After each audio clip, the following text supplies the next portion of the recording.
mau sukses, pikirannya dulu harus pikiran sukses. Ya, jangan menyalahi aturan sunatullah. Kalau sukses itu orientasinya masa depan, ya jangan berpikir masa lalu, itu yang saya maksud. Jadi ini persoalan mindset. Tidak mungkin yang namanya orang bisa sukses kalau pikirannya adalah pikiran orang yang tidak sukses. Pikiran orang-orang yang tidak sukses itu dipenuhi dengan rasa tidak bersyukur, rasa tidak enak hati, sering mengeluh. Itu adalah pikiran-pikiran orang sukses, pikiran-pikiran orang tidak sukses. Pikiran orang sukses di situasi apapun selalu optimis di masa depan. Di situasi sesulit apapun. Loh, kok bisa begitu? Saya tidak kaget di dalam situasi pandemi seperti ini, teman-teman. Kenapa? Karena sebelum situasi pandemi seperti ini, saya sudah mengalami situasi yang sering sekali sulit, dan itu dialami oleh orang-orang sukses. Jangan salah, orang-orang yang itu sukses, yang menurut teman-teman dalam kacamata teman-teman itu adalah tergolong orang sukses, dia tidak akan bingung mengalami situasi pandemi. Ya kaget sekali, dua kali, wajarlah itu. Tetapi dia mampu bangkit, mampu bagaimana dia mengoptimalkan kehidupan dia, ya mampu dia mengoptimalisasi kehidupan dia, potensi dia. Karena apa? Dalam keseharian di masa dia itu belum pandemi, dia sudah mengalami situasi-situasi sulit itu. Dan situasi sulit itu bagi dia bukan kesulitan. Kenapa? Karena dia menikmati semua prosesnya. Dan itu adalah bagian dari perjuangan menuju sukses itu sendiri. Jadi, pertama adalah sukses. Itu adalah mindset. Yang kedua adalah keyakinan. Ya, nah kalau kita sudah bicara, oh saya pasti bisa sukses. Itu harus diyakini. Karena keyakinan itu ada di dalam hati dan itu kita imani, maka itu adalah bagian dari doa. Hati-hati apa yang ada dalam pikiran dan hati kita itu terkorelasi dan itu nanti akan terkoneksi sebagai sebuah doa. Walaupun itu terbersih di dalam hati, apalagi kalau itu terucap. Makanya berpikirlah yang baik, ya. Hati itu juga harus berprasangka yang baik, kemudian ucapkanlah sesuatu yang baik. Kenapa? Karena ini akan terkorelasi menjadi sebuah energi yang sangat besar dan itu akan menjadi doa. Tidak selalu, ya, tidak selalu doa itu kita akan panjatkan ketika kita selesai sholat, tidak selalu. Tetapi, ya, apa yang kita pikirkan, apa yang kita yakini dan kemudian terucap di dalam kehidupan kita itu akan menjadi doa. Kalau ucapan kita itu ucapan-ucapan yang baik, ya. Semoga kita akan sukses menjadi pengusaha, suatu ketika saya akan menjadi manajer, suatu ketika saya akan menjadi direktur, suatu ketika saya akan lulus dari SMA Khotijah ini dan aku akan masuk perguruan tinggi yang ternama sesuai dengan apa yang aku impikan. Dan itu pikiran, hati, dan kemudian ucapan itu selaras, ya maka itu akan menjadi doa. Dan tiba-tiba itu akan terwujud, tidak tahu dari arah manapun, tiba-tiba Allah akan mewujudkan itu. Itulah yang saya alami. Dan saya belajar banyak pada orang-orang yang sebelumnya saya belajar tentang bagaimana mengoptimalisasi kekuatan pikiran bersinergi dengan hati dan ucapan. Dan itu akan menjadi sebuah wujud yang nyata ya di dalam kehidupan teman-teman kalau teman-teman ya mau menselaraskan itu. Termasuk di dalam masa pandemi ini, kalau teman-teman isinya mengeluh, pikirannya pikiran buruk, hatinya hati yang dipenuhi dengan rasa tidak enak ya, kemudian ucapan-ucapannya itu akan jadi doa. Tetapi di dalam situasi apapun termasuk masalah situasi pandemi ini, kalau teman-teman tetap berpikir positif, selalu akan ada peluang. Kalau teman-teman hatinya selalu bahagia menerima keadaan ini, ya maka hati ini akan dipenuhi dengan rasa bahagia dan ucapannya akan keluar ucapan baik dan itu akan menjadi doa. Dan doa itulah ya yang akan dikabulkan oleh Allah menjadi masa depan teman-teman semua. Jadi hati-hati dengan apa yang dipikirkan, hati-hati dengan apa yang diucapkan. Ya, ini soal mindset dan keyakinan. Nah, kalau sudah punya mindset dan keyakinan, ya maka hidup ini harus disertai dengan action yang nyata. Ya, ini contohnya. Saya membangun karir sedemikian rupa itu. Saya dulu lulus SMA. Ya, ini bisa lihat foto saya ya, slide berikutnya itu ada saya. Ini tahun 95 itu saya lulus SMA. Anda bisa lihat ini foto saya ketika tahun 95 ya, foto kurang gizi ya. Anda bisa lihat, enggak pawaan sama sekali jadi direktur itu. Ya, enggak tampang banget jadi manajer, enggak tampang banget jadi konsultan, enggak tampang banget jadi motivator kan. Teman-teman juga lihat ya, mungkin di web silakan dicari, di medsos silakan dicari fotonya Pak Jokowi ketika dulu masih kuliah gitu. Ya jadul banget dan itu nggak tampang banget jadi presiden gitu. Ya. Tapi itulah kekuatan yang namanya mindset, kekuatan pikiran, hati dan juga ucapan. Ya, dan ditambah lagi saya selalu ya ini juga tips ya. Dalam setiap kali saya melangkah ada dua hal yang selalu saya lakukan. Dan itu saya pelajari juga dari para motivator-motivator di Indonesia yang sudah mungkin namanya sudah tidak diragukan lagi, mulai Pak Tundus Waringan, Pak Mario Teguh, Mary Riana, saya belajar semua dari mereka semua, langsung bertatap muka dengan mereka semua. Nah, saya diajarkan nih, kalau mau sukses dan itu terwujud doanya oleh Tuhan, selalu minta restu pada dua hal. Ya. Setiap kita mau melangkah dan itu kita yakini itu baik, pikiran kita baik dan kita yakini baik, mintalah restu sebelum melangkah pada dua orang. Satu, ya itu orang tua. Ya. Kenapa orang tua? Tidak ada yang namanya sukses, tidak ada yang namanya sukses, ya tanpa ada ridho dari orang tua. Kalau toh dia kaya, kayanya nggak akan berkah. Kalau toh dia jadi pejabat, jabatannya nggak akan berkah. Ya. Dicamkan itu. Jadi pertama orang tua, yang kedua adalah guru. Kenapa kok guru? Ya, karena guru ini adalah perantara ilmu. Perantara ilmu.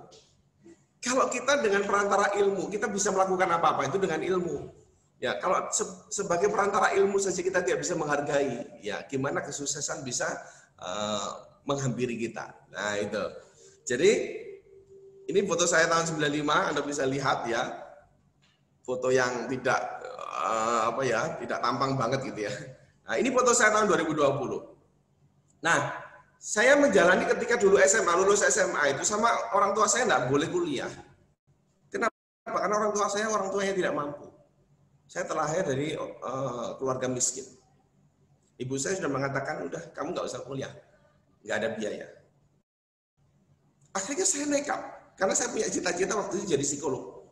Saya nekat ikut tes masuk perguruan tinggi dan diterima di salah satu perguruan tinggi negeri yang ada di Jawa Timur di Fakultas Psikologi. Saya tunjukkan pada orang tua saya, kemudian ketika saya terima ibu saya menangis. Loh, ya kok menangis? Ya menangisnya karena nggak bisa biayai. Akhirnya gugur lah itu, nggak saya jalani. Tapi saya memiliki tekad untuk tetap kuliah walaupun nggak punya biaya. Akhirnya saya mencari informasi dan masuklah saya di salah satu perguruan tinggi di akademi, namanya dulu adalah Akademi Gizi, ya Poltekkes, kalau sekarang namanya Poltekkes Kesehatan di Malang. Ya, itu ceritanya kenapa saya mengambil jurusan gizi. Apakah itu keinginan saya? Jujur saya mengatakan itu tidak. Kenapa? Karena di situ kuliahnya gratis. Gitu. Jadi ceritanya kenapa saya mengambil dulu jurusan gizi dan karena kuliahnya gratis dan ada mesnya. Itu pun ketika saya jalani, ya ibu saya mengatakan kalau kamu ya berangkat, silakan cari untuk makanmu sendiri. Karena walaupun mesnya gratis, ya kuliahnya gratis, kan makan juga tetap harus ada biaya. Ya. Orang tua sudah mengatakan begitu. Kalau kamu mau tetap kuliah, ya berarti kamu harus bekerja dan itu harus untuk cari makan, kamu harus membiayai sendiri. Kalau kamu mau berangkat, atau kalau memang tidak. Alhamdulillah saat itu saya memutuskan untuk berangkat. Tahu pekerjaan saya untuk mencari makan waktu itu, ya saya bekerja sebagai tukang parkir. Itu pekerjaan saya waktu dulu kuliah di Akademi Gizi, ya. Oke, itu ceritanya. Makanya saya sampai lulus gizi ada gelar di situ AMDGZ, itu adalah saya lulus sarjana muda tukang parkir itu karena saya bekerjanya sebagai tukang parkir sambil saya kuliah gitu ya. Oke, nah setelah itu saya bekerja. Ketika saya bekerja, barulah kemudian saya menempuh pendidikan lagi itu di Fakultas Psikologi sesuai cita-cita saya. Dan itu saya tempuh sambil bekerja. Jadi saya tidak membebani biaya orang tua. Jadi untuk kuliah itu saya biaya sendiri dari hasil bekerja saya, yaitu di sarjana psikologi. Tahun 2000 saya masuk, ya kemudian tahun 2005 saya lulus, jadi 5 tahun agak molor karena memang sambil bekerja. Ya, kemudian setelah itu baru saya menempuh lagi ya sambil menempuh karir saya menempuh pendidikan lagi di manajemen dan itu semua total adalah dari biaya sendiri. Nah, ini action yang nyata. Jadi dibutuhkan action yang nyata dari teman-teman semua kalau mau sukses. Ya, oke. Ya, bisa dipahami ya teman-teman ya. Apa kabar hari ini? Sukses? Bahagia? Amin. Oke. Baik. Lanjut ke slide berikutnya. Ya. Nah, ini ya, tadi sudah saya jelaskan ya, background keluarga tidak mau pendidikannya, ini pendidikan saya itu. Lanjut ke slide berikutnya. Nah, pola hidup. Nah, ini ada pelajaran juga. Di masa pandemi ini, pola hidup teman-teman nanti akan sangat berpengaruh sekali dalam masa depan teman-teman.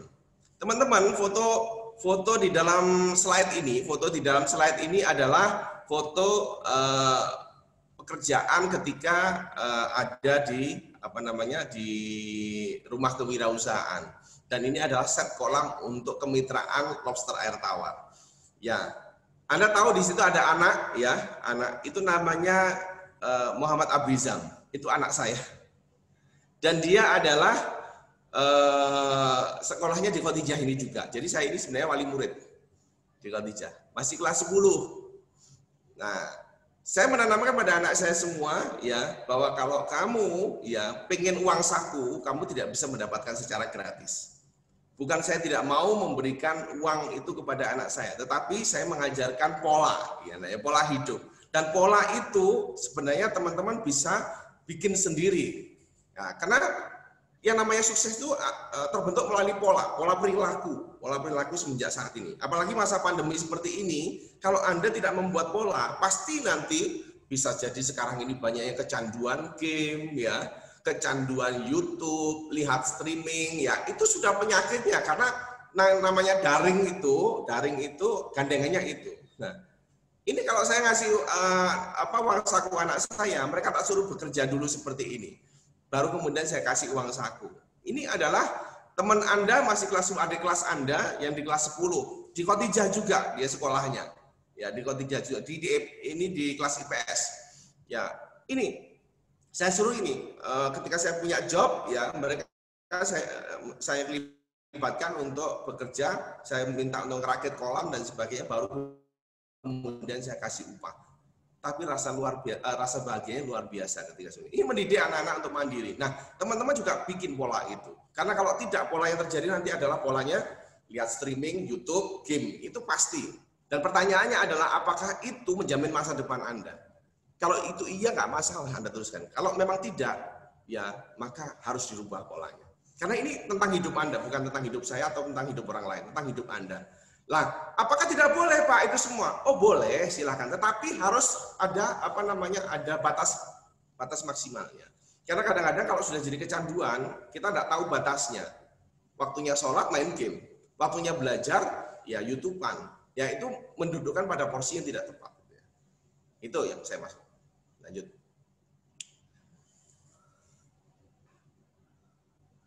Nah, ini yang namanya action tadi, tindakan nyata akan mengubah hidupmu. Ya, rumusnya, semua ilmu yang kau pelajari akan masuk dalam mindset. Nah, ilmu yang dipelajari dari Bapak Ibu guru selama Anda di sekolah ataupun dari siapa akan masuk ke dalam pikiran, mindset. Pikiranmu akan mempengaruhi emosi, hatimu. Ya, kalau pikiranmu tidak baik, maka isi dalam hatimu juga akan tidak baik. Tapi kalau pikiranmu itu positif, isi dalam hatimu juga akan positif. Ini akan mengaruhi emosi. Apapun yang kau pikirkan akan mengaruhi apa yang kau rasakan. Kira-kira begitulah kalimatnya. Kalau saya boleh mengatakan, apapun yang ada dalam pikiranmu akan mempengaruhi apapun yang kau rasakan. Kalau pikiranmu jahat kepada orang lain, hatimu juga akan jahat kepada orang itu. Kalau pikiranmu itu buruk, berprasangka buruk kepada orang, nggak mungkin hatimu akan bahagia dengan orang itu. Kalau engkau pikiranmu positif kepada orang itu, maka hatimu juga akan positif kepada orang itu. Kira-kira begitu. Jadi apapun yang kau pikirkan akan mempengaruhi apa yang kau rasakan. Nah, apapun yang kau rasakan akan mempengaruhi sikapnya. Nah, sikapmu kepada orang lain itu sebenarnya bermula dari apa yang kau pikirkan dan apa yang kau rasakan. Gitu ya. Jadi kalau sikapmu, tindakanmu saat ini positif kepada orang lain atau kepada hidupmu sendirilah begitu. Ya, itu sebenarnya berawal dari apa yang kau pikirkan dan apa yang kau rasakan. Nah, sikap itulah yang nanti akan mempengaruhi tindakanmu. Nah, tindakan akan menuai hasil. Jadi kalau hasilmu saat ini adalah tidak baik, kita harus mulai evaluasi apa yang ada dalam pikiran kita, apa yang ada dalam hati kita, dan bagaimana sikap kita. Kira-kira sederhana kok. Ya, kalau apa yang kita alami saat ini itu kita rasakan itu tidak baik, ya kita harus mulai berani introspeksi diri di dalam kehidupan kita. Ya, sebenarnya apa yang berkecamuk dalam pikiran dan hati kita. Itu saja. Ya, jadi jangan pernah menyalahkan orang lain, karena sebenarnya kita sendiri yang menanggung tanggung jawab itu semua. Walaupun mungkin ada penyebab orang lain yang itu menyakiti kita ataupun lingkungan tidak mendukung, tetapi ini tentang hidup kita. Di dalam situasi lingkungan apapun, ya kita tetap punya masa depan dan berhak untuk mengubah masa depan kita. Termasuk dalam masa pandemi ini, ya kalau orang mengatakan masa pandemi ini banyak nanti akan terjadi lulusan-lulusan tidak berkualitas, ya tepis itu semua dan buktikan tidak bagi saya. Saya akan menunjukkan bahwa walaupun ini masa pandemi, walaupun sekolahnya dengan daring, walaupun sekolahnya melalui online, tetapi saya adalah lulusan yang berkualitas dan itu akan saya buktikan. Nah, itu baru lulusan Khotijah. Ya, oke, ya, baik lanjut. Nah, ini tadi rumusnya. Pikiran positif akan emosinya positif, sikapnya positif, tindakannya positif, hasilnya positif. Pikiran negatif, emosinya negatif, sikapnya negatif, tindakannya negatif, hasilnya akan juga negatif. Oke, lanjut.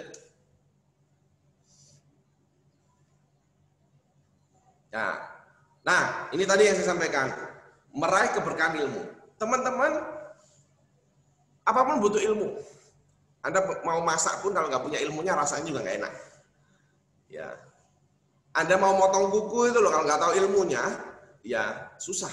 Walaupun sepele tetap harus belajar. Ya, Anda mau naik sepeda motor nggak tahu ilmunya ya jatuh. Apalagi kita mau sukses. Kita mau sukses nggak tahu ilmunya, ya nggak bakalan bisa sukses. Kita mau bahagia, nggak tahu ilmunya, ya nggak mungkin bisa bahagia. Nah, makanya semuanya butuh ilmu. Teman-teman sekarang ini sekolah, di Khotijah ini adalah sedang meraih ilmu.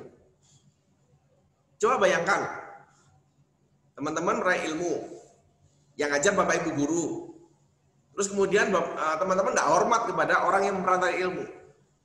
Dan gimana ilmu itu bakal berkah? Ilmu itu nggak akan pernah menempel. Ya, ilmu itu akan hilang.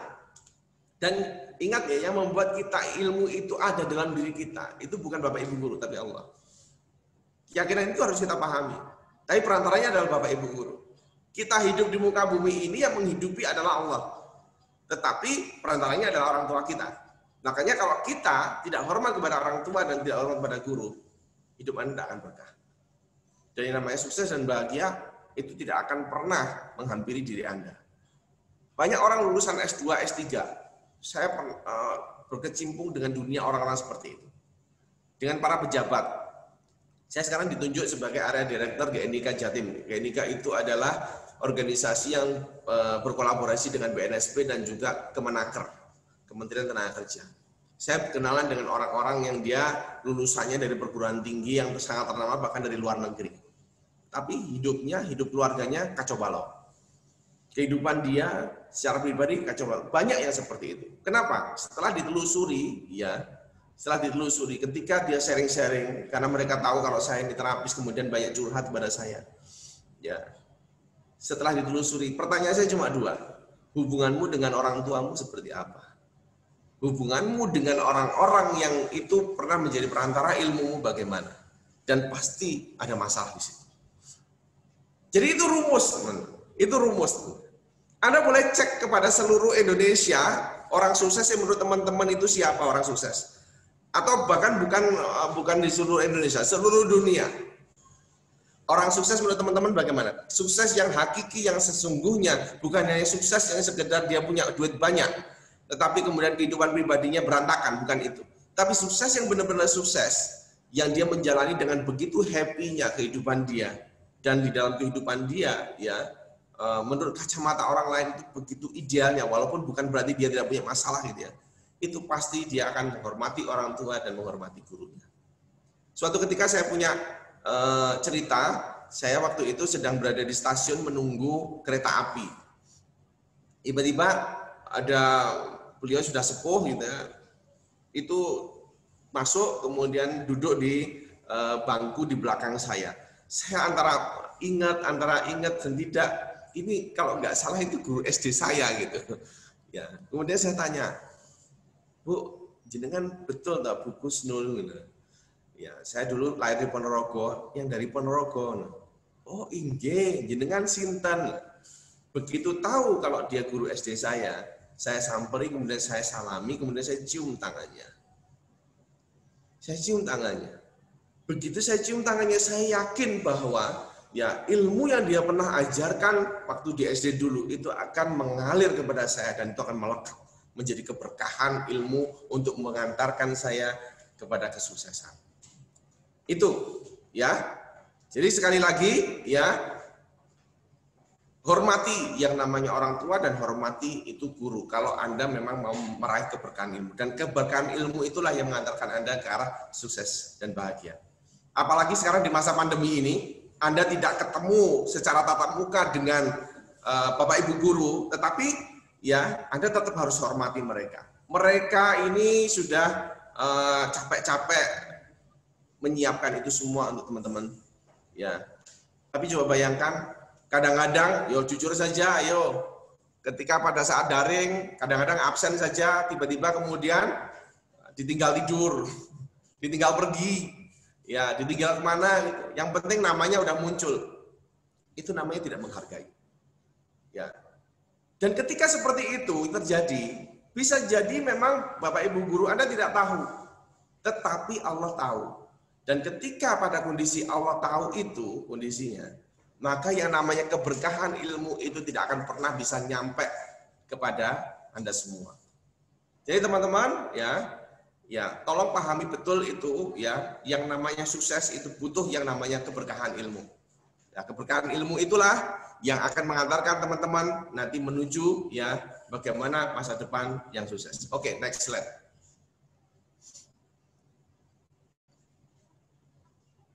Nah, di kehidupan ini ada 3 model manusia. Ada 3 model manusia. Ya, ini model yang pertama. Ketika ada ilmu yang masuk di dalam dirinya, ini model yang pertama. Model yang pertama. Nah, ini adalah ciri-ciri orang yang sombong terhadap ilmu.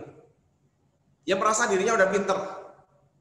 Dia merasa dirinya itu sudah expert.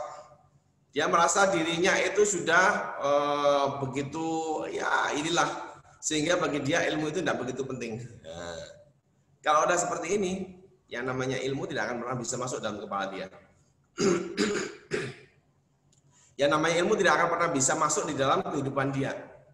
Kalau toh dia itu masuk hanya ada di kulit luarnya saja. Nah, ini namanya orang sombong.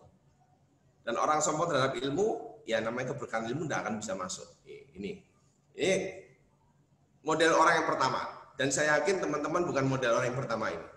Nah, oke, yang kedua. Nah, ini adalah model yang kedua.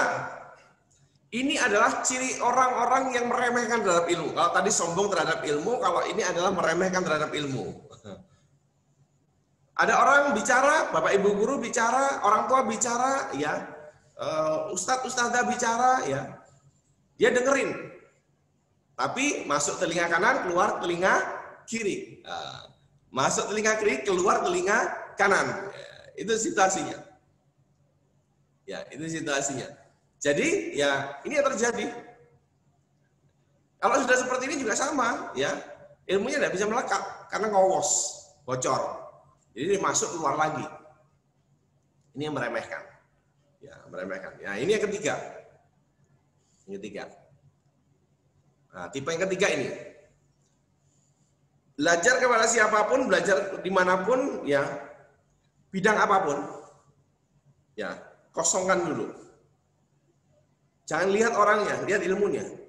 Kosongkan dulu pikiran, taruh dulu keilmuannya, ya setelah itu baru kemudian ya masukkan ilmunya. Kalau Anda seperti itu, Anda akan menjadi orang yang teachable. Akan menjadi orang yang multi talent. Anda akan menjadi orang yang itu bisa belajar apapun, walaupun itu bukan bidangnya. Teman-teman, saya terlahir dengan lulusan yang dulu adalah bidangnya kesehatan. Harusnya saya belajar kesehatan itu ya bekerjanya di puskesmas, bekerjanya adalah di rumah sakit, ya. Jadi kerjanya di rumah sakit, kerjanya adalah di puskesmas biasanya begitu. Nah, ketika saya bekerja di rumah sakit atau puskesmas, ada yang nawarinnya ada di perusahaan. Ternyata nawarin di perusahaan gajinya lebih tinggi, ya kita pilih di situ. Padahal di perusahaan itu bukan bidang saya, tetapi saya mau belajar. Kenapa? Karena saya yakin sesuatu bisa dipelajari. Saya taruh dulu ilmu kesehatannya. Saya masuk di industri, saya mulai belajar hal baru di situ, pada orang-orang senior di situ. Nah, gitu. Nah, itu yang terjadi. Nah, akhirnya apa? Dengan begitu akhirnya ya kita bisa belajar hal yang baru dimanapun itu. Termasuk di bidang-bidang yang itu bukan bidang kita. Ya. Oke, lanjut.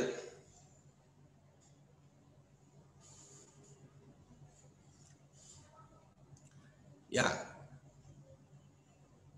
Nah, ini coba diklik lagi. Nah, ini sukses itu adalah keinginan semua orang, tetapi tidak semua orang itu ya dia bisa sukses. Kenapa begitu?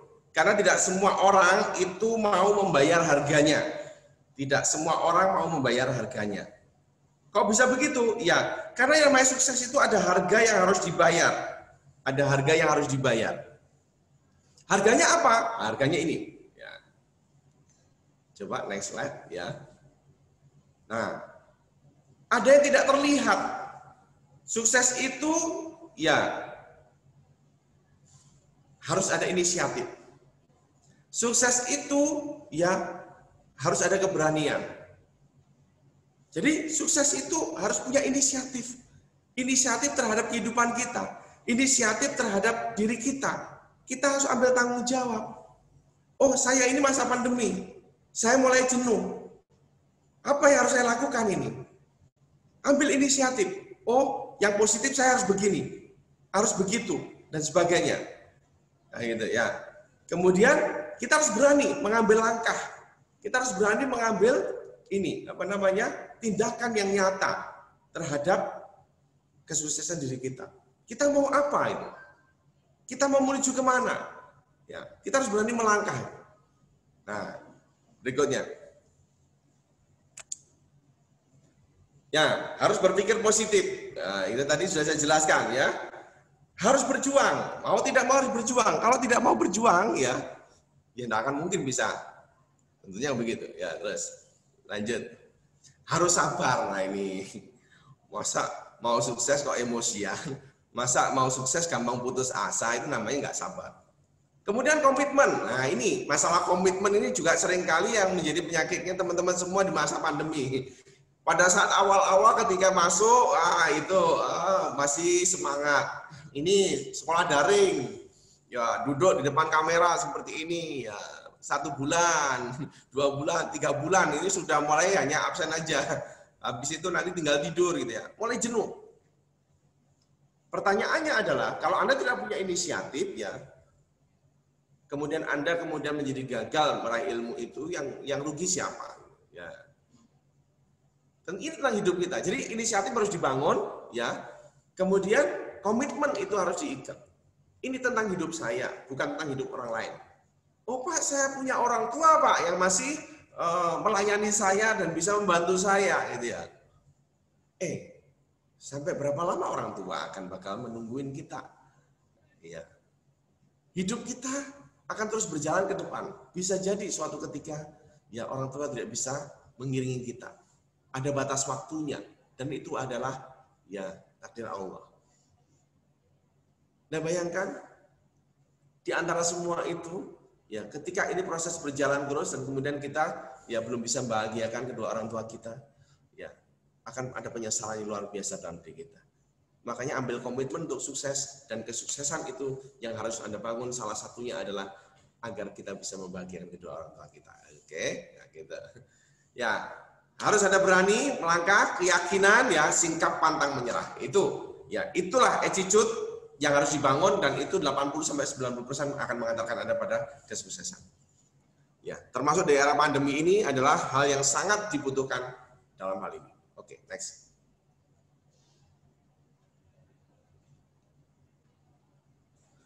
Ya. Nah ini pelajarannya. Di masa pandemi ini banyak orang bilang susah. Tetapi teman-teman, orang-orang yang biasa sukses, ini sudah terbiasa dalam keadaan seperti itu. Meski tidak ada pandemi COVID. Teman-teman, pandemi ini mulai di bulan Maret. Ketika saya usaha ya di bulan Maret, sebelum Maret itu ya, Februari, Januari, Februari, omsetnya naik terus.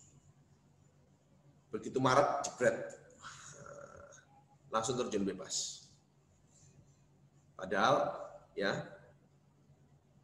semuanya kan mengalami itu. Banyak orang stres di situ karena kehilangan pekerjaan, banyak orang stres kehilangan penghasilan ya. Termasuk di dalam usaha saya terjun bebas. Padahal anak juga masih butuh sekolah, bayar SPP, ya. Kemudian kehidupan juga terus harus berjalan, ya. Itu dialami semua orang. Tetapi pada saat itu terjadi dan itu menghantam, banyak orang sampai dengan hari ini, dan itu sudah berjalan mulai Maret, April, Mei, Juni, Juli, Agustus, September. Sudah 7 bulan berjalan. Banyak orang begitu dihantam, dia akan tetap berada pada situasi itu. Isinya tiap hari mengeluh. Tapi ada orang yang begitu dihantam dengan situasi itu. Ya, dihantam seperti itu. Ya. Dia oke. Ya. Tapi setelah itu dia what next ya? Apa berikutnya yang harus saya lakukan untuk saya tetap survive? Jadi pertanyaannya akan dirubah. Orang-orang sukses itu, orang yang mindsetnya sukses, dia akan mengubah pertanyaan. Pertanyaan orang-orang yang pecundang itu akan mengatakan, kenapa ini terjadi? Kenapa saya harus sekolah daring? Aku bosen. Kenapa saya harus seperti ini? Tidak sama dengan yang dulu-dulu. Saya mulai jenuh ini. Ya. Kenapa ini terjadi? Itu pertanyaan orang-orang yang pecundang. Tapi pertanyaan orang-orang sukses akan mengatakan, oke, ini sudah terjadi. Dan ini memang terjadi. Dan ini dikehendaki Allah terjadi. Pertanyaan berikutnya, apa yang harus saya lakukan agar saya tetap survive? Agar saya tetap bisa survive dan sukses dan bahagia, ya, walaupun situasinya seperti ini. Jadi yang dimunculkan dalam pikirannya adalah inisiatif dan kreativitas untuk melakukan sesuatu hal yang baru. Bukan hanya merenungi keadaan. Ingat teman-teman, banyak orang di luar sana yang hanya bisa bermimpi untuk bisa mendapatkan fasilitas seperti teman-teman semua. Banyak orang di luar sana yang hanya bisa bermimpi untuk bisa sekolah di Khadijah ini. Sekali lagi saya menggarisbawahi ini, banyak orang di luar sana, banyak teman-teman yang itu ya di luar sana pengen masuk Khadijah, tidak bisa masuk Khadijah. Apapun alasannya, entah karena dia tidak diterima, entah karena dia punya duit tetapi dia tidak bisa masuk, entah dia karena dia tidak punya uang untuk membiayai sekolah di sini, entah dia karena faktornya karena jauh, entah apapun itu, tapi kenyataannya banyak orang ingin masuk di Khadijah ini dan tidak bisa. Tapi teman-teman sudah ada di sini. Pertanyaannya, kalau Anda sudah di sini, apa yang harus Anda lakukan? Walaupun situasinya seperti ini. Anda mau tetap merenungi keadaan ini atau Anda mau mengubah keadaan? Itu yang harus Anda pikirkan. Oke? Ya. Baik, lanjut.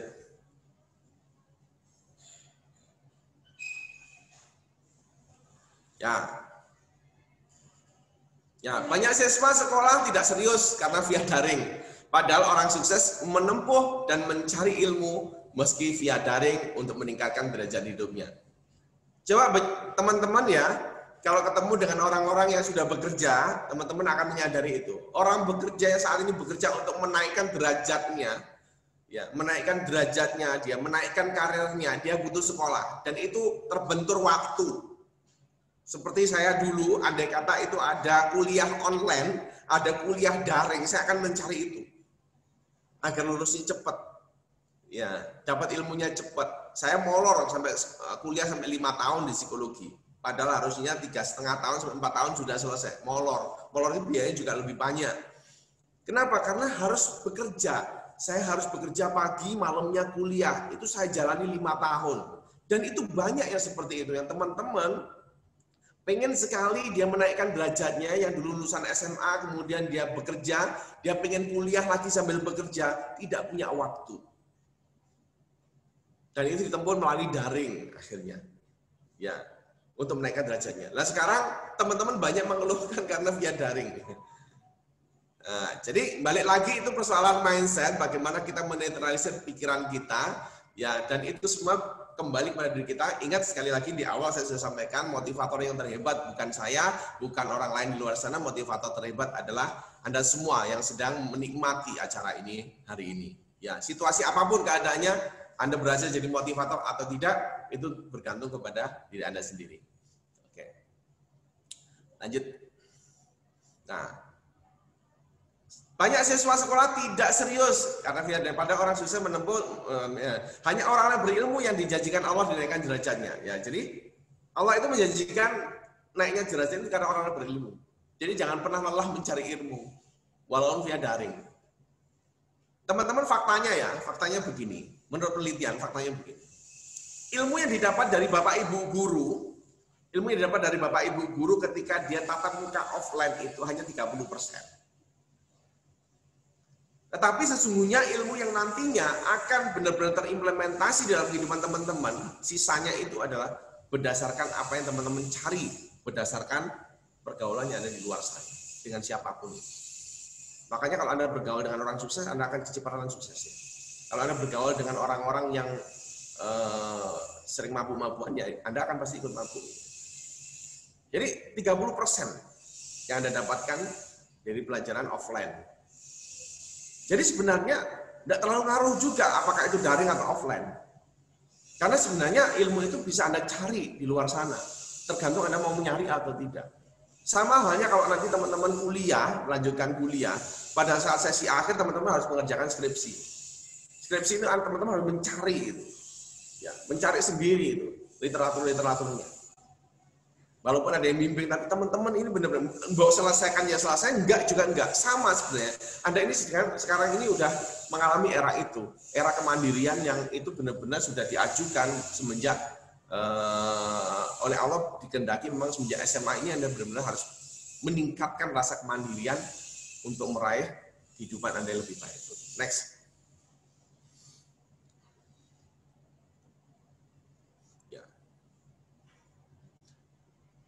Di masa pandemi, orang sukses melihat sebagai tantangan. Orang pecundang melihat sebagai masalah dan waktu untuk santai. Banyak waktu yang terbuang sia-sia. Silakan dipilih sendiri. Next. Oke. Nah, di masa pandemi, orang sukses akan mengambil tanggung jawab bagi dirinya sendiri. Tetap fokus pada tujuan awal, pegang komitmen diri. Tujuanmu sekolah apa? Udah gitu aja lah. Tujuanmu sekolah apa? Tujuan orang tuamu mensekolahkan apa? Udah gitu aja. Anda mampu nggak memegang komitmen itu walaupun posisinya sekarang di masa pandemi dan Anda harus daring. Dan itu kita sendiri akan menuai nanti. Ya, oke, lanjut. Ya, di masa pandemi pecundang, ya bagi pecundang ini waktunya libur panjang, waktu santai. Ini banyak ngegame YouTube, ya. YouTube adalah idolaku selama masa pandemi. Ya, banyak terjebak rutinitas yang kelihatannya mengasihkan, tapi itu tidak bermutu. Ingat, saya tidak melarang itu, saya tidak karena faktanya memang teknologi berkembang begitu pesatnya. Tetapi sekarang teman-teman harus mulai berpikir mana yang itu harus saya lakukan di saat yang tepat. Jadi kuncinya sebenarnya adalah melakukan sesuatu di waktu yang tepat, di saat yang tepat, ya, melakukan sesuatu dengan tepat, ya, dengan tepat di waktu yang tepat dan di saat yang tepat. Intinya seperti itu. Lanjut. Nah, ini saya mau menceritakan ini. 3 tahun yang lalu saya punya pembantu rumah tangga. Ya, saya punya pembantu rumah tangga. Pembantu rumah tangga ini dia lulusan SMA, tepatnya SMK, jurusan Teknik Komputer Jaringan. Keinginan untuk kuliah luar biasa. Dia rumahnya di Jember, agak desa. Akhirnya ngelamar jadi pembantu rumah tangga. Padahal lulusan SMK. Pada saat masuk dia ngomong kepada saya, Pak, saya bekerja di sini hanya 1 tahun, maksimal 2 tahun. Tapi saya akan jalani secara serius. Loh, kenapa? Saya terus terang bekerja sebagai pembantu rumah tangga ini untuk mengumpulkan biaya karena saya pengen kuliah. Coba bayangkan. langsung saya terima, ya. Dan betul-betul dia memang etos kerjanya bagus, ya. Dan betul-betul ya 1 tahun lebih 2 bulan dia menyampaikan pengunduran diri karena uangnya udah cukup untuk biaya kuliah. Ya, saat ini dia sedang menempuh pendidikan ya di Universitas Jember. Setelah keluar dari saya sebagai pembantu rumah tangga itu, dari biaya yang dikumpulkan selama menjadi pembantu itu. Nah ini yang terbaru ini ada lagi 4 tahun perjuanganku. Selama 4 tahun, saya kemarin barusan rekrut pegawai di Malang untuk admin saya di konveksi. Ada satu pelamar yang unik. Satu pelamar itu pengalaman kerjanya sebagai pembantu rumah tangga dan dia bekerja 4 tahun. Setelah saya wawancarai sebagai pembantu rumah tangga bekerja 4 tahun itu, ini kisah nyata betul. Wallahi saya nggak bohong. Ya, orangnya sekarang sedang bekerja di tempat saya. 4 tahun dia bekerja sebagai pembantu rumah tangga itu tidak digaji. Perjanjiannya begini, saya akan tinggal di rumah Bapak, saya akan bekerja di sini sebagai pembantu rumah tangga, ya syaratnya cuma saya, tolong saya dikuliahkan. Ya coba bayangkan, ini ada di sisi lain, di kehidupan lain yang teman-teman perlu ketahui, bahwa untuk ya menuntut ilmu itu saja, untuk menuntut ilmu itu begitu rumitnya. Karena banyak orang di luar sana tidak punya biaya, tidak punya fasilitas untuk menempuh itu. Akhirnya dia setelah lulus, dia keluar menjadi pembantu rumah tangga dan dia melamar di tempat saya, akhirnya saya terima sebagai admin di tempat saya. Baru 2 bulan masuk. 2 bulan yang lalu saya mewawancarai, 4 tahun dia bekerja sebagai pembantu rumah tangga. Dan itu ongkosnya adalah biaya kuliah. Setelah lulus baru dia keluar. Ya, ini untuk inspirasi teman-teman semua ya, bahwa ilmu itu pentingnya begitu. Oke, lanjut. Lanjut. Banyak orang di luar sana hanya bisa bermimpi untuk bisa sekolah seperti Anda. Sekarang Anda sudah berada di sekolah ini, bagaimana wujud Anda mensyukurinya? Ya, bersyukurlah. Cara mudah untuk mensyukuri adalah dengan sungguh-sungguh dan raih prestasinya. Raih prestasi. Ya, sekali lagi ya, raih prestasinya. Ya. Karena prestasi itu bukan untuk orang lain, tetapi diri Anda. Prestasi tidak selalu Anda harus menjadi juara. Kalau bisa dikejar silakan. Prestasi itu adalah Anda mampu menyelesaikan studi ini dengan baik dan serius. Karena belum tentu Anda serius kemudian nanti jadi juara 1 atau ranking 1, belum tentu. Ya, saya pun juga harus mengakui bahwa dulu saya semenjak SD sampai sekarang nggak pernah jadi 10 besar itu jarang gitu ya. Pernah hanya 2 kali selama saya sekolah mulai SD sampai jadi 10 besar. Tetapi keseriusan di dalam menuntut ilmu itulah sebenarnya prestasinya sesungguhnya, dan komitmen Anda untuk meraih masa depan itu ya kunci yang sesungguhnya dalam berprestasi. Oke, lanjut. Oke, ya. Segala sesuatu yang terjadi dalam hidup kita adalah sebuah cerminan dari pilihan yang telah kita buat. Jika kita menginginkan sebuah hasil yang berbeda, maka buatlah sebuah pilihan yang berbeda. Hanya orang gila yang berharap hasil yang berbeda dengan sebuah aktivitas yang sama berulang. Hati-hati dengan rutinitas. Sekali lagi hati-hati dengan rutinitas. Ini masa pandemi, banyak orang rutinitasnya sekarang nge-game, ya YouTube-an, ya streaming, ya itu rutinitas berulang-ulang. Pertanyaannya bermutu atau tidak itu. Kalau itu tidak dihentikan, ya, dan Anda kemudian tidak beralih pada sesuatu yang lebih bermutu, ya, golongannya ini bahwa Anda sebenarnya adalah mengharapkan sesuatu yang sukses, tetapi aktivitasnya berulang-ulang, ya itu saja. Itu tidak mungkin terjadi. Oke, ya, lanjut.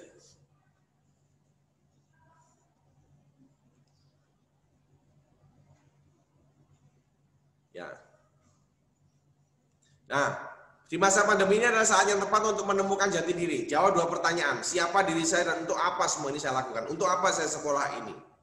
Saya ini nanti akan menjadi apa? Akan menuju apa? Akan menjadi profesi apa? Apa yang diinginkan orang tua? Apa yang saya inginkan? Ini adalah masa justru untuk kita banyak introspeksi.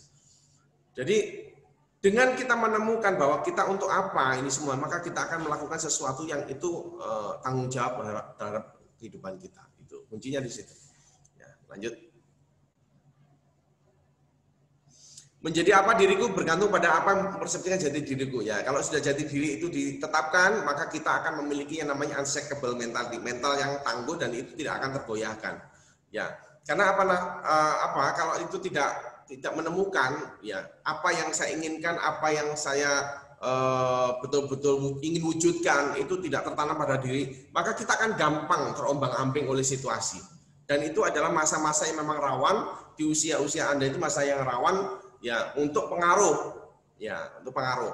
Jadi unshakable mentality itu adalah bagaimana kita menemukan sebuah jati diri bahwa inilah yang saya inginkan, ini loh saya dan inilah yang saya inginkan, inilah yang dikehendaki orang tua saya dan ini juga yang dikehendaki saya, ini juga yang dikehendaki guru saya dan pada akhirnya Anda akan selaras menuju itu. Kalau Anda yang terjadi, nanti akan banyak terpengaruh keadaan seperti ini. Coba. Saya punya gambar-gambar bagus ini habis ini. Next. Nah, ini adalah orang yang dia menemukan jati diri tapi jati diri yang salah. Coba bayangkan, dia pengen tampil berbeda, tetapi perbedaan yang dia tonjolkan itu tidak banyak disukai oleh orang normal pada umumnya. Kalau udah kayak gini ya masuk kerja dimanapun ya mana yang Anda mau terima, kecuali jualan narkoba gitu ya. Coba bayangkan. Ya, ini karena tidak memiliki internet, gagal menemukan jati diri yang sesungguhnya, jati diri yang dia temukan salah. Hati-hati di dalam situasi pandemi yang seperti ini, pengaruh yang luar biasa dari media sosial ya itu sangat besar dan itu tidak terbendung. Anda harus pandai-pandai di dalam memfilter itu. Kembali lagi, ya ini tentang kehidupan masa depan Anda bukan tentang kehidupan orang lain. Ingat, motivator yang terbaik bukan dari luar dari Anda, tapi dari Anda sendiri. Ya, oke, lanjut. Nah, ini trek-trekan, mabuk-mabukan, ya. Oh, banyak waktu luang, kumpul sama teman-teman, akhirnya terjebak di situasi yang seperti ini. Jangan ya. Oke, lanjut.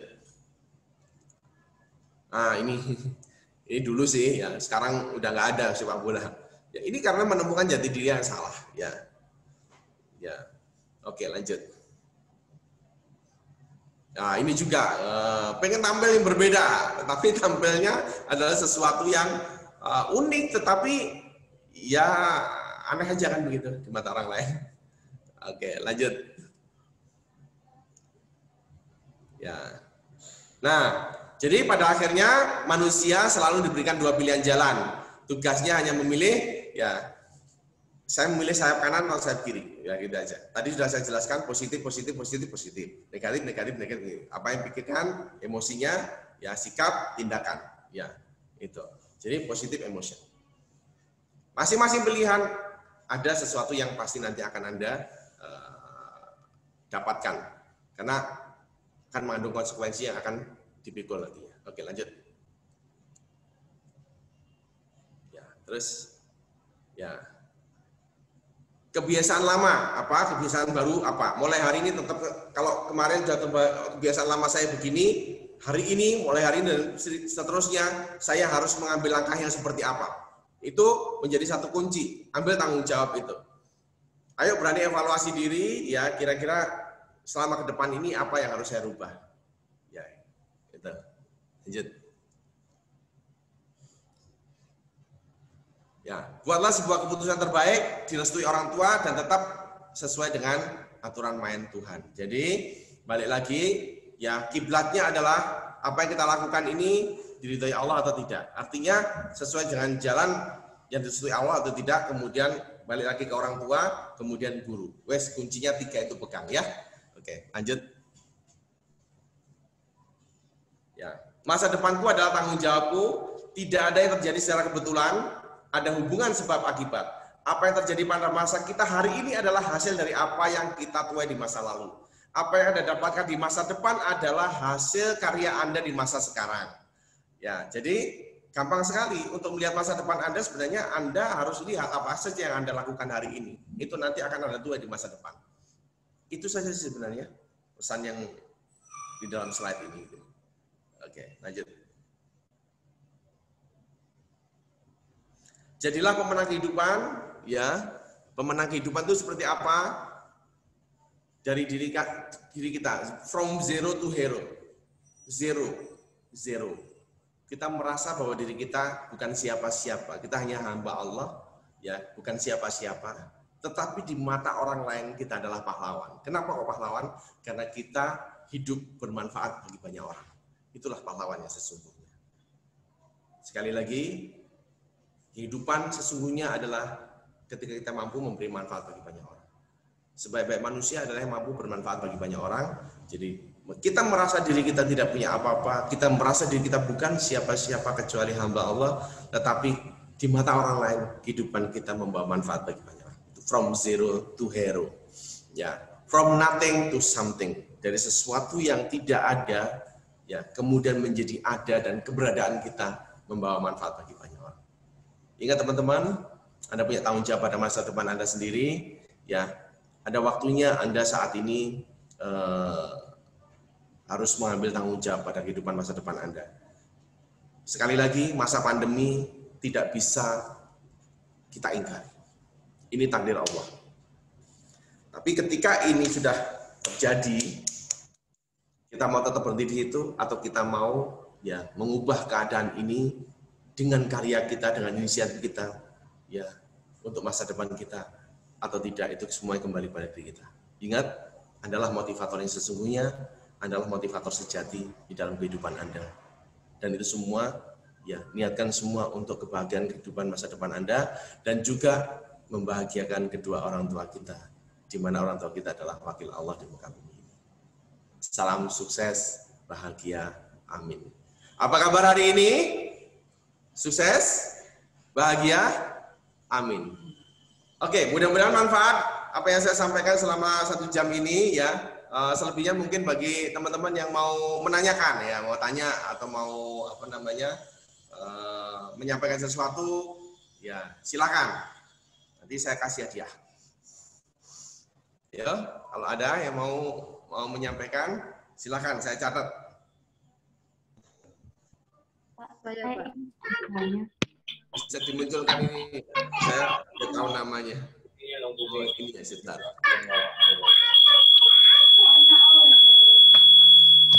Baik. Assalamualaikum warahmatullahi wabarakatuh. Waalaikumsalam. Nama saya Naufal Ahnaf Fayumullah. Sebentar ya, saya catat ya, namanya Noval ya. Naufal Ahnaf, Bapak. Ahnaf. Ya, bantu nyatet ya. Nanti karena dia tak kasih buku nanti ya. Oh, iya. Ya, silakan, Mas Noval. Baik. Bapak tadi mengutip bahwasanya orang yang multi talent atau orang yang punya banyak bakat pasti akan sukses. Begitu kan, Pak? Terus ya, lanjutin dulu. Oke. Yang saya tanyakan di sini, misal kita punya bakat, misal kita punya banyak bakat ataupun multi talent, dan kita belum tahu arah mana yang kita akan tuju, bagaimana cara kita menyikapinya, Bapak?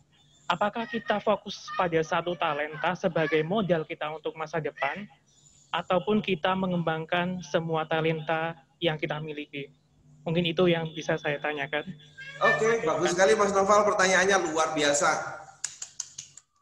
Ya, jadi begini, saya perlu luruskan. Bukan orang yang multi talent pasti sukses, ya.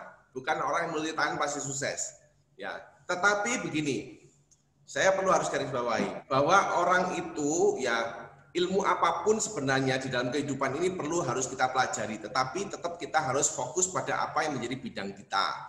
Bidang kita itu tentunya kita sendiri yang akan menentukan. Jadi sebenarnya begini, pada saat kita nanti lulus bekerja ataupun kita lulus menjadi pengusaha, tidak mungkin kita hanya menjalankan satu bidang keilmuan. Karena di dalam pekerjaan itu nanti akan ada 2 jenis pekerjaan. Yang satu pekerjaan spesialis, yang kedua adalah pekerjaan generalis. Saya kasih contoh aja, Bapak Ibu, guru Anda ketika mengajar matematika, dia pasti bidangnya adalah matematika. Tetapi ketika dia sudah bidangnya matematika, mengajar matematika, dan dia kemudian berkarir terus menjadi kepala sekolah, bukan hanya ilmu matematika yang dibutuhkan, tetapi dia harus belajar ilmu manajemen. Manajemen pendidikan seperti apa, manajemen kepemimpinan seperti apa, itu yang saya maksud. Ya, jadi dia harus menguasai banyak bidang keilmuan yang lain untuk mensupport daripada, ya, karir dia. Ya. Makanya di dalam kita belajar jangan pilih-pilih, apapun itu tetap harus kita pelajari. Dari siapapun kita belajar ilmu itu, kalau itu benar-benar kita menganggap dia sebagai guru, sebagai perantara ilmu dari Allah, maka ilmu itu akan gampang sekali menempel di kepala kita. Nah, terus bagaimana Pak? Kita harus fokus kemana? Sesuatu bakat kita fokuskan atau kita banyak bakat? Ya, semua di dalam proses ketika awal bekerja, awalnya biasanya adalah spesialis dulu. Ya, awalnya ada spesialis. Saya tidak mungkin ketika lulus dari kesehatan tiba-tiba saya bekerja langsung di bidang yang lain. Maka ya mungkin saja sih ketika ada pekerjaan yang itu memang membutuhkan yang generalis. Tetapi ketika itu kita bicara yang spesialis, maka saya harus bekerja di bidang kesehatan dulu.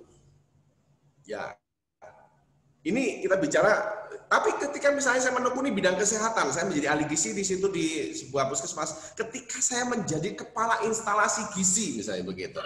Ya, untuk mencapai kepala instalasi gizi saya harus belajar lagi di situ. Ya, belajar lagi apa? Belajar tentang bagaimana manajemen rumah sakit, dan belajar tentang manajemen ini itu dan sebagainya. Nah, maka semakin tinggi tingkatan itu nanti pekerjaan kita semakin generalis, bukan spesialis lagi. Karena spesialis itu adalah technical. Nah, ketika kita bicara semakin tinggi, maka kita butuh generalis, dan generalis itu adalah sesuatu hal yang bukan lagi teknikal, tapi manajerial. Teman-teman, yang membuat gaji Anda tinggi, yang membuat penghasilan Anda tinggi, yang membuat kedudukan Anda tinggi adalah ya ilmu manajerial dan leadership itu. Ya, ilmu manajerial dan leadership itu. Tetapi Anda tidak akan pernah ya bisa melupakan teknikal Anda, spesialis Anda. Ya. Jadi itu yang dimaksud Mas Noval. Jadi maksud saya adalah bagaimana ketika kita belajar ini pada siapapun, dimanapun, dan ketemu siapapun, jadikan semua yang diketemukan dengan dia sebagai guru. Ya, tetapi pada akhirnya Mas Noval tetap ketika nanti lulus dari SMA ini harus memilih. Saya harus kuliah, ya misalnya kuliah, saya harus mengambil jurusan apa? Jangan udah 5 jurusan Anda jalani semua gitu ya. Anda juga pusing ya. Satu aja pusing kok gitu ya. Nah, gitu. Satu aja dulu. Nah, begitu satu ini Anda tekuni di situ, tetapi terus belajar pada bidang ilmu yang lain. Kalau Anda nanti seperti hanya Anda belajar teknik, Anda nanti akan menjadi tukang. Kalau Anda hanya belajar bidang yang satu spesialis di situ. Tapi Anda bisa menjadi manajer teknik, Anda bisa menjadi manajer engineering, Anda bisa menjadi direktur engineering, bahkan Anda bisa memiliki perusahaan teknik kalau Anda belajar bidang keilmuan yang lainnya. Termasuk di bidang kewirausahaan, belajar bisnis dan sebagainya, belajar ilmu marketing, itu semuanya nanti akan mendukung semua yang Anda pelajari dari awalnya spesialis tadi. Nah, untuk menemukan itu, silakan temukan minat bakat Anda di mana. Nah, itu saatnya sekarang banyak merenungi itu, mumpung masih kelas 11 ya, masih belum kelas 12 ya. Sekarang udah mulai banyak berpikir, saya ini minatnya di mana nih? Ya, tentunya ya, minat belum tentu sesuai dengan bakat. Bakat belum tentu sesuai dengan minat. Kalau bisa temukan minat dan bakatnya. Ya, saya kuliah dulu di akademi gizi bukan minat saya dan juga bukan bakat saya, tapi itu takdir karena sekolah yang murah. Tapi minat saya dan bakat saya di psikologi, gitu. Sehingga saya akhirnya mengejar itu pada saat setelah saya bekerja. Nah, ketika itu sudah menemukan minat dan bakatnya, ya maka kita akan survive di situ. Nah, ketika saya di psikologi, saya belajar ilmu yang lain. Belajar apa? Belajar ilmu bisnis, ilmu kewirausahaan. Akhirnya bisa membangun bisnis yang multi. Banyak sekali bisnisnya. Saya bukan sarjana perikanan, tapi saya punya bisnis lobster. Saya bukan sarjana tata busana ataupun, tapi saya punya bisnis konveksi. Belajar dari mana? Psikologi konveksi nggak nyambung banget. Tetapi saya pelajari ilmu marketing, saya belajar ilmu bisnis. Ya, konveksinya ahli-ahli, tinggal rekrut saja. Ahli jahit, ahli potong, ahli pola, bayarin aja. Tapi kita yang memanage itu semua. Itu namanya ilmu manajemen. Gitu Mas Noval? Ya, terima kasih Bapak. Oke, good. Ya, nanti Mas Noval sudah dicatat namanya, nanti dapat door prize buku dari saya. Nanti akan saya minta alamatnya di sekolah ya. Oke. Oh ya. Yang lain, ayo silakan. Ya, saya Pak. Ya, Mbak siapa? Firda. Mbak Adelia. Adelia duluan nggak apa-apa. Oke. Silakan. Terima kasih. Oke, permisi Pak, saya ingin bertanya. Kan kadang-kadang kita di saat belajar ataupun kita sedang mengerjakan tugas itu awal-awalnya tuh kayak pasti kita pernah merasakan kayak menggebu-gebu, terus kayak kita semangat banget untuk mengerjakan suatu tugas itu. Tapi ada saatnya tuh kita tuh merasa kayak down gitu Pak. Jadi kalau waktu masa down itu kayaknya kayak gimana gitu rasanya, kayak mau ngapain juga nggak apa namanya, kayak males gitu juga. Jadi apa yang harus kita lakukan saat kita itu down gitu Pak? Oke, Mbak Adelia Syarifah ya. Ya, oke. Sebenarnya begini, itu manusiawi. Orang mengalami kejenuhan itu manusiawi. Orang mengalami bosan, boring banget itu manusiawi ya. Ya sama aja beginilah. Anda hari ini dikasih masakan rawon sama ibu. Ya, wah enak banget rawonnya. Besok rawon lagi, ya lumayan lah rawon. Besoknya rawon lagi. Ya kok rawon? Besoknya rawon lagi. Ah, rawon ya. Besoknya rawon lagi. Ah, males rawon. Ya, begitu ya. Sama sebenarnya dengan proses yang sekarang dialami. Ya daring lagi. Ah, daring. Ah, males. Ya tugas lagi, ya, begitu. Ya itu dialami dan itu sangat manusiawi. Tetapi begini, balik lagi ya, karena ini adalah bagian dari tanggung jawab kehidupan saya. Maka apa yang harus saya lakukan untuk mengatasi kebosanan itu? Anda harus mencari itu. Ibaratnya begini, kalau itu gelas, ini air udah penuh, Anda tetap masukin air ini meludak. Maka air ini harus dibuatkan saluran dulu. Nah, salurannya itu adalah ibaratnya pelampiasan, tapi pelampiasan dalam konteks ini adalah sesuatu yang positif maksud saya ya. Ya, biasanya banyak orang kalau orang-orang udah bekerja itu dia menyalurkannya dengan hobi. Oh, saya punya hobi goes, ya udah goes. Setelah goes itu dia fresh lagi, balik lagi ngerjakan tugas jadi fresh gitu. Jadi butuh pengalihan. Pikiran itu memang butuh variasi. Ketika Anda melakukan hal yang berulang-ulang dan rutinitas itu saja, orang mengalami kejenuhan itu sesuatu yang wajar. Nah, saya tidak tahu bagaimana caranya untuk Mbak Adelia ini apa ya peralihan yang tadi itu apa? Saya tidak tahu. Apakah Anda hobinya baca gitu ya? Apa Anda hobinya goes gitu ya? Apa Anda hobinya olahraga? Ya, saran saya sih, ya itu lakukan, temukan itu hobi yang itu bisa membuat kita refresh kembali. Kalau saya dulu pada saat belum pandemi, ketika kejenuhan bekerja, ya ingat loh ya, orang tua Anda pun juga mengalami hal yang sama. Rutinitas bekerja itu juga jenuh gitu ya. Coba bayangkan kalau orang tua kemudian jenuh bekerja terus nggak mau bekerja, kira-kira bisa nggak nyekolahkan Anda gitu. Nah, ketika mengalami kejenuhan kerja, sama saya juga mengalami hal yang sama. Maka saya sangat senang ketika ketemu dengan teman-teman saya, ngobrol, ya kemudian diskusi bisnis, ya diskusi ringan-ringan aja di warung kopi atau apa gitu, di kafe atau apa, di rumah makan atau apa, sambil ngobrol makan sampai larut malam. Habis maghrib gitu sampai kadang-kadang sampai setengah 12 malam, sampai jam 12 malam kita ngobrol yang positif gitu. Setelah itu balik lagi udah fresh gitu. Ya menjalankan kehidupan yang rutinitas itu sudah menjadi fresh lagi. Ingat 20 tahun saya bekerja itu rutinitas, mulai pagi sampai sore berangkat setiap hari 20 tahun. Coba kalau bayangkan 20 tahun saya jenuh bekerja gitu. Jadi mengalami kejenuhan itu wajar, tetapi kita harus memiliki saluran. Nah ini temukan, dan itu adalah bagian sebenarnya kalau paling gampang adalah temukan hobimu gitu. Hobimu apa itu? Hobinya, oh Pak saya hobi memelihara ikan, ya udah beli aja ikan di akuarium gitu. Ya pada saat jenuh lihat ikannya, gitu. Lihat ikannya, saya kasih makan ikannya, itu membuat hati menjadi senang dan sebagainya. Itu peralihan sudah. Jadi istilahnya di dalam pikiran itu ada break state namanya. Di dalam pikiran itu ada break state. Ya, mengubah state. Ya, kalau pikirannya udah break state nanti emosinya juga akan berubah. Jadi emosinya akan break juga sehingga nanti akan kembali normal. Gitu Mbak Adelia. Nggih, matur nuwun Pak. Oke, ditunggu bukunya ya. Oke. Lanjut. Saya Pak. Siapa? Firda. Mbak Firda. Oh ya, silakan. Saya mau tanya ini Pak, kan tadi Bapak bilang bahwa motivator terbaik adalah diri sendiri ya Pak ya? Yes. Nah, terus kan kalau misalkan sekarang kan saya juga masih belajar, terus pasti kan ada titik di mana saya pasti juga kayak ngedown ketika saya kena sesuatu yang membuat saya kesal atau membuat saya marah gitu kan Pak. Terus kalau menurut dari Bapak, pengalaman Bapak sama ini, motivasi pertama atau mindset pertama yang pertama kali Bapak ambil, jadi kita nggak jadi ngedown lagi, jadi kita bisa lebih berpikir positif lagi buat ke depannya, itu gimana ya Pak? Terima kasih. Ya, Oke, Mbak Firda, thank you, bagus sekali. Yang perlu dipahami begini, semua orang yang di dalam kacamata Mbak Firda ini dikatakan orang sukses itu bukan berarti orang yang tidak pernah jatuh. Ya, Mbak Meridiana itu pernah jatuh. Ya, Pak Andri Wongso SDTT. Ya, SDTT itu SD saja tidak tamat, gitu. Tapi bisa jadi motivator, gitu ya.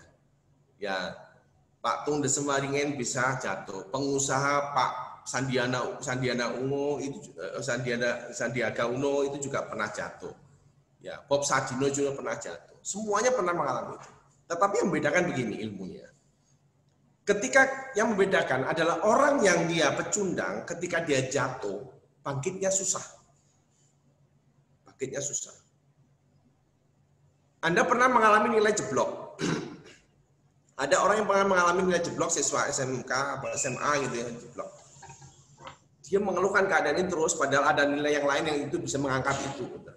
Udah sebenarnya paling gampang adalah kalau kita jatuh, yang penting evaluasi, habis itu segera bangkit. Nah, ketika jatuh itu jadikan evaluasi, kenapa saya jatuh. Yang terpenting adalah jangan sampai jatuh di lubang yang sama. Nah, ketika mengalami masalah, kadang-kadang kita mau sekolah ini mengalami masalah yang bertubi-tubi dari sisi lingkungan mungkin juga tidak mendukung ataupun dari teman ada yang mengaruhi. Jadi orang tua kadang-kadang pas lagi dimarahin itu pada satu titik di mana kita sedang down secara emosi. Tetapi ya balik lagi pertanyaannya harus kita rubah. Ya. Jangan menanyakan kenapa ini mesti terjadi. Kalau pertanyaannya kenapa ini mesti terjadi, Anda isinya adalah merenung dan mengeluh. Ya, seperti lagu, mengapa ini yang terjadi, kan begitu. Itu tidak akan mengeluh. Tetapi kalau kita bertanyanya adalah, apa yang mesti saya lakukan agar saya bisa bangkit? Apa yang mesti saya lakukan agar kehidupan saya menjadi jauh lebih baik? Apa yang mesti saya lakukan agar emosi saya menjadi jauh lebih baik? Lebih positif. Apa yang saya lakukan agar pikiran saya tenang? Pertanyaannya yang dirubah. Jadi ubah pertanyaan di dalam pikiran kita. Ubah pertanyaan di dalam diri kita. Lakukan self-talk, tanyakan pada diri kita. Ya, pertanyaannya adalah pertanyaan yang jauh lebih positif dan mengarah pada masa depan. What next? Apa yang harus saya lakukan agar keadaan saya menjadi lebih positif, lebih baik, dan direstui oleh Tuhan. Itu saja tips saya, Mbak Firda. Terima kasih, Pak. Oke. Masih ada waktu saya? Masih ada waktu? Cukup? Oke, satu lagi pertanyaan ya. Siapa? Saya, Pak. Saya, Pak. Ya, Pak. Oh, masih banyak. Ya, siapa ini? Siapa ini? Sinten, Pak? Kulo dah. Iya, kulo. Nggih. Assalamualaikum warahmatullahi wabarakatuh. Waalaikumsalam. Nama saya Muhammad Nabil Firdausi. Muhammad Nabil Firdausi. Nabil Firdausi, ya. Nggih. Yang ingin saya tanyakan adalah, tadi Bapak kan awal-awal cerita itu memilih jurusan gizi kesehatan ya. Lalu sambil bekerja untuk jurusan yang selanjutnya yang Bapak ingini dari awal, yang psikolog itu. Kenapa kok yang saya ingin tanyakan, kenapa Bapak memilih jurusan yang kurang diminati sambil bekerja daripada bekerja dahulu untuk langsung ke psikologinya gitu loh, Pak. Nggih. Oke. Baik, jadi gini Mas, siapa tadi? Naubil ya. Dulu saya tidak ada yang mengarahkan. Saya dulu SMA-nya SMA Deso. Jadi jujur aja, waktu saya itu pokoknya saya lulus pengennya jadi psikolog. Jadi pokoknya orientasi saya begitu saya lulus SMA, saya yang jalani tesnya di psikologi, dan itu saya jalani dan saya diterima di perguruan tinggi negeri ya sebagai di fakultas psikologi. Tapi ketika saya tunjukkan sama ibu saya tidak punya biaya. Nah, karena basicnya tidak punya biaya itu berarti kan untuk kuliah. Ya, mindset saya adalah saya pengen kuliah gitu loh. Menjalani kehidupan normal pada umumnya, ya saya anak budaya pengen kuliah, menjalani dunia perkuliahan kayak apa, mahasiswa jadi mahasiswa kayak apa. Itu mindset saya dulu. Dan pengen saya menjadi mahasiswa di bidang psikologi. Tapi enggak nggak kesampaian itu. Akhirnya saya memilih di bidang kesehatan itu bukan jurusan pilihan saya. Orientasi saya ketika saya masuk di situ satu-satunya cuma karena itu kuliahnya gratis, nggak bayar. Dan itu kalau nggak bayar pasti ibu saya pasti. Kenapa kok ibu bukan ayah? Jujur pada saat itu ayah saya sudah tidak produktif lagi karena pada saat itu ayah saya sakit dan kena kanker paru-paru. Jadi sudah tidak bekerja lagi. Jadi penopangnya pada saat itu adalah ibu, ya. Sehingga kalau ibu tidak dibiayai, ya sudah selesai sampai di situ. Nah, ketika itu kuliahnya gratis, ibu saya mikir, ya sudah kalau memang gratis ya kamu berangkat atau silahkan. Tapi itu pun untuk makan, ya kamu harus bantu nyari sendiri. Makanya sambil bekerja. Jadi orientasinya seperti itu. Jadi ini cerita, tetapi tidak boleh dijadikan patokan. Ini bukan patokan, ini cerita. Nah, sekarang Anda punya kesempatan yang lebih ya di dalam Anda menentukan. Kalau bisa ya tentukan mulai sekarang apa yang menjadi passion Anda dan menjadi minat dan bakat Anda. Itu akan jauh lebih ini. Di grup sebelah ya, di kelas 10 itu ada motivator lain yang itu juga rekan saya namanya Bu Karlin. Ya, Bu Karlin itu adalah motivator. Anda tahu jurusannya beliau ini adalah akuntansi. Dan akuntansi itu dia jalani karena menunaikan kewajiban. Kewajiban apa? Karena orang tuanya menghendaki dia kuliah di akuntansi dan ingin membahagiakan kedua orang tuanya. Tetapi sebenarnya minat dia adalah di psikologi. Anda tahu nggak? Sekarang ini beliau adalah mahasiswa semester 5 di Fakultas Psikologi. Anda bisa bayangkan itu. Ya, dia membahagiakan. Tapi akhirnya sukses dia jadi dosen di Universitas Wijaya Putra. Jadi dosen akuntansi sampai master akuntansi dia jadi dosen di situ. Nah, tetapi sambil lalu dia menempuh perjalanan karir, akhirnya dia jadi motivator. Lah untuk motivator dia belajar psikologi. Akhirnya sekarang kuliah lagi semester 5. Nah, jadi banyak hal yang teman-teman kadang-kadang kita ini tidak bisa mensinergikan hidup, tapi ya yakinlah bahwa bisa jadi apa yang kita jalani itu bukan sesuatu hal yang kita inginkan, tapi ketika Allah meridhoi itu terjadi pada diri kita, pasti itu yang terbaik untuk diri kita dan keluarga kita, ya, untuk masa depan kita. Yang penting syukuri saja ya apa yang ada, jalannya pasti akan menuju apa yang kita inginkan apabila kita mau meraih. Kadang-kadang apa yang kita inginkan itu seketika itu terjadi. Kadang-kadang apa yang kita inginkan belum tentu seketika itu terjadi, tapi mungkin akan dikabulkan sekian waktu dan itu akan jauh lebih baik daripada dikabulkan di awal. Bisa jadi pada saat dulu ketika saya langsung bisa kuliah psikologi tidak sebaik yang sekarang ini. Ya, kenapa? Karena Allah ingin menempuh dengan tempaan kehidupan yang terlebih dulu sambil saya menjalani pekerjaan itu akhirnya tidak memberatkan orang tua dan bisa membantu orang tua. Nah, loh kenapa Pak tidak langsung bekerja saja lulusan SMA? Waktu itu terbersit juga. Tetapi ketika bayangkan kalau andai kata waktu itu saya langsung lulus SMA langsung bekerja dan bekerja saya di kota kecil di Ponorogo, ya saya jadi kuli, jadi pegawai toko dan sebagainya. Saya tidak akan mengenal yang namanya dunia perkuliahan. Mindset saya hanya berhenti di situ. Dan bisa jadi saya menikmati pekerjaan itu dan saya tidak akan mengenal bangku kuliah. Dan saya pikir pilihan saya pada saat itu adalah pilihan yang terbaik untuk saat itu. Jadi banyak pertimbangan. Balik lagi ya, apapun ya yang kita sudah putuskan kita akan ambil tanggung jawab di situ. Dan saya tanggung jawab begitu saya menyelesaikan ya. Begitu saya masuk, saya menyelesaikan. Anda tahu, ketika saya masuk pertama kali kuliah gizi itu saya stres dan saya tidak berani bilang sama ibu saya, karena saya yang memutuskan untuk masuk di situ dan ibu saya sudah mengizinkan. Kenapa? Karena prakteknya praktek masak coba. Saya kuliah di situ prakteknya praktek masak, ya masak ilmu dihitung kalorinya itu dan satu kelas itu laki-lakinya cuma 2. Coba saya ganteng sendiri di situ. Ya stres itu saya. Karena bukan jiwa saya, kok saya ternyata di sini suruh masak. Tapi saya ambil tanggung jawab 3 tahun saya selesaikan itu. Saya selesaikan, ya. Dan saya pertama kali yang mendapatkan pekerjaan, akhirnya saya bekerja di rumah sakit Subandi Jember, ya. Terus ada peluang di industri, saya baru masuk industri. Itu pekerjaan pertama saya di industri adalah sebagai pegawai catering yang melayani industri. Ya. Akhirnya sambil kuliah lagi menjadi HRD perusahaan dan sampai akhirnya menjadi senior manager di salah satu perusahaan di Jawa Timur. Gitu ya. Oke Pak, matur nuwun. Cukup ya. Jadi nanti janji saya yang sudah bertanya nanti akan saya ini kan kalau teman-teman ada yang mau ditanyakan ya di luar forum ini silakan ya, bebas ya. Walaupun mungkin jawabannya nggak langsung pasti akan saya jawab ya. Bisa cek nomor handphone saya ya di web ya. www.jokokurniawan.com, di situ ada nomor saya. Ya, jokokurniawan.com ya, di situ pasti ada kontak saya. Ya, Anda bisa chat di nomor itu. Ya, daripada saya ketikkan nomornya nanti Anda lupa, ya Anda cari di web pasti muncul nomor saya. Nomor saya sudah tercemar di mana-mana. Ya, gitu ya. Saya kira itu yang bisa saya sampaikan teman-teman semua. Mudah-mudahan manfaat. Sampai ketemu lagi di lain kesempatan. Apa kabar hari ini? Sukses? Bahagia? Amin. Terima kasih. Assalamualaikum warahmatullahi wabarakatuh.